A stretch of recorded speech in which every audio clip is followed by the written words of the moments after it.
Hello, my name is Dr. Leland Ellison, and I am a computational physicist at Lawrence Livermore National Lab.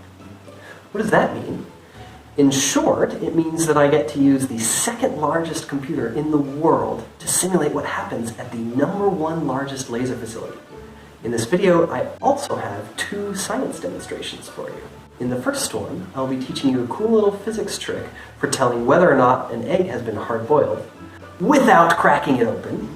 And in the second demonstration, we will be supercooling water. We'll be taking it just below its freezing point and then initiating the crystallization process all at once. It's a pretty remarkable effect. First demonstration will teach you a handy trick for telling whether or not an egg has been hard-boiled.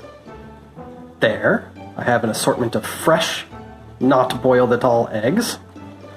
Here are a couple eggs in the process of getting hard-boiled, on their way to becoming a delicious and nutritious treat.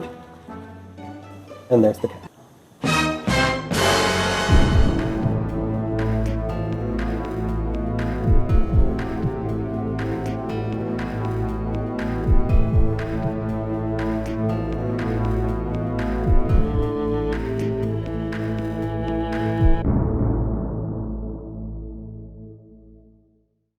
So after 10 minutes of boiling, leaving the eggs to cool down for a little while, and foolishly leaving the finished product unattended on the counter for several minutes, I'm ready for my snack.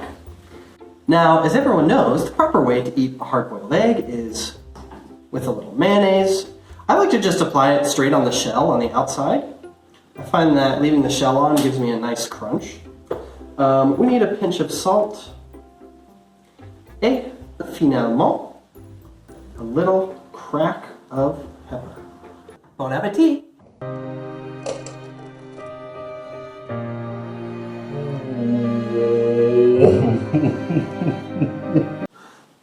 It's not hard-boiled.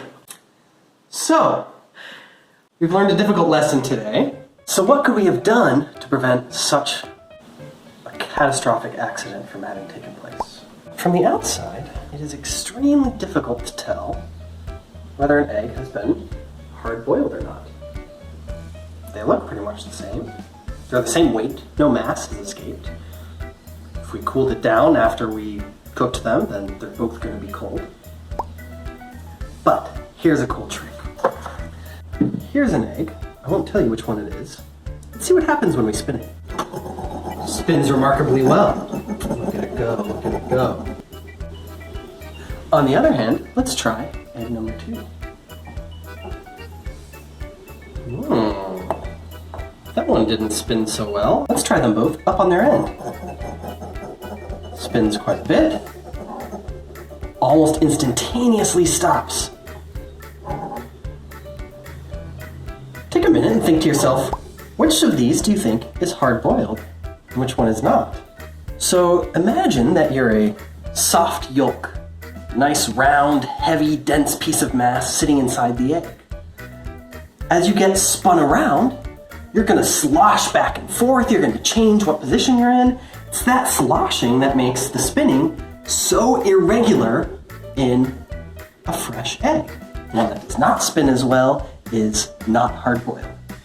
Meanwhile, with the hard-boiled egg, the yolk has been condensed, congealed into a solid matter, stays in the same spot all the time, and when we give it a spin, it just keeps right on going. So, I like to think that today we learned that every egg should be spun very aggressively before you venture on eating it, especially if you're gonna bite through the shell. For this demonstration, we need a couple of household items. Here I have some bottled water, came from the store, it needs to be very pure. I also have some tap water. You know it's tap because it says tap on it. It's less pure and it's gonna help us tell when the other ones might be super cooled. I also have some sea salt, nice and chunky, and a large vessel filled with ice, homemade, fresh from the freezer ice, and I have a jug of water, just good old tap water in there. So in this demonstration, I'm going to be super cooling water.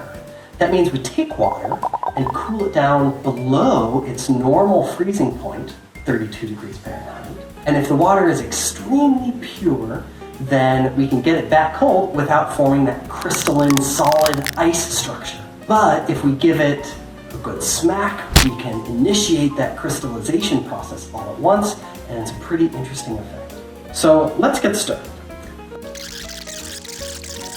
And somewhere in my house, I have a thermometer where we can monitor the temperature of all this.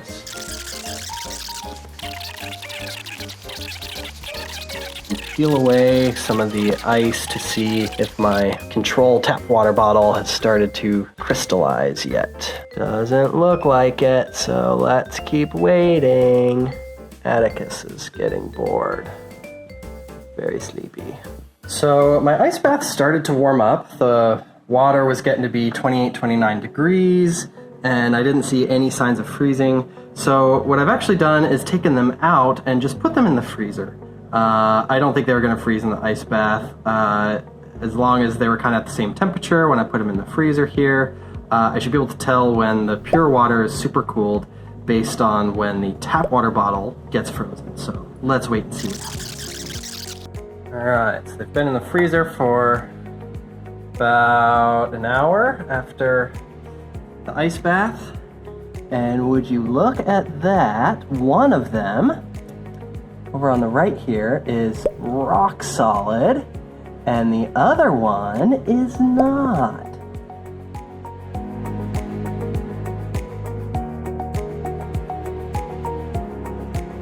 And now, let's see if we can get out our pure water one without initiating crystallization process.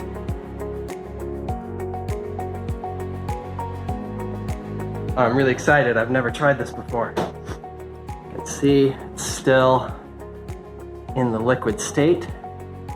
Air bubble in there somewhere. There. That's floating around. Okay, so what I'm going to do next, doesn't seem too sensitive. I'm going to give it a good whack and see if we can kick off that crystallization process. Are you ready? Let's make sure we get a good view. Okay. Ready. 3, 2, 1. Oh man, that is wicked cool. Oh man, that's awesome. 3, 2, 1.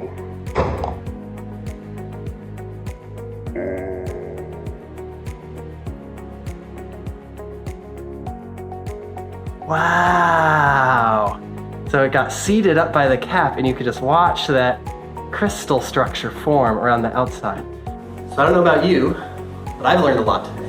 I've learned that you should never bite into an egg, at least without spinning it first to see if it's hard-boiled. I learned that the cat is a crook who likes to switch around my hard-boiled eggs with the fresh ones. And I also learned a lot about the supercooling water demo. I tried it first in the ice bath. That was the first instructions I read, and they had some guidelines about how long it would take if you got it to a certain temperature. I think that was a bit difficult depending on the water you start with and the vessel it's in. I think it's going to take different amounts of times. I ended up using all of the salt in the house. Sorry, Kelsey! And still didn't get it to freeze. So the freezer was better. Having a control bottle that had tap water in it was a really helpful tip. Things I'd encourage you to think about when trying this at home is to make sure that the two waters are starting at the same temperature. If you fill it with cold tap water and then you have a room temperature store-bought water bottle and you stick those in the freezer, it might not be a good indication of supercooling when your tap water bottle freezes. I also think it's important to make sure that the same bottle, you want to be trying to freeze the same volume of water and have the same surface to volume ratio for the cooling. I thought that the effect was really worth trying at home. I thought it was very neat. Some might even say it was Super cool.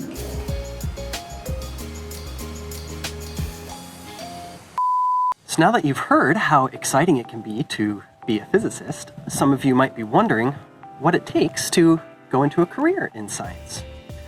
So there is a lot of school involved. I went through 28 grades, which means that after I finished high school, I went to undergrad at the University of Colorado in Boulder for 4 years. And that's where I got really excited about plasma physics and fusion energy. I had a really fantastic mentor there who taught me a lot in his research lab and got me excited to head that direction. Then I went to graduate school at the Princeton Plasma Physics Lab for 6 years. So graduate school isn't really like the classroom school that you guys are familiar with. It involves a little bit of classroom work, but it's mostly doing research. So I spent 6 years learning physics there, and I finished my PhD and went on to Lawrence Livermore. If you liked this video, please check out the Learning with Leland YouTube series on Lawrence Livermore National Lab's webpage. You can see me do all sorts of fun things like have swim caps dropped on my head and tried to feed my car donuts. See you next time! And that got me really excited to keep pursuing that in my graduate school. Atticus is attacking a lizard. You making a friend? What happened to his tail? Atticus is like, this is my new favorite to sing. Let's try and bite him. Okay.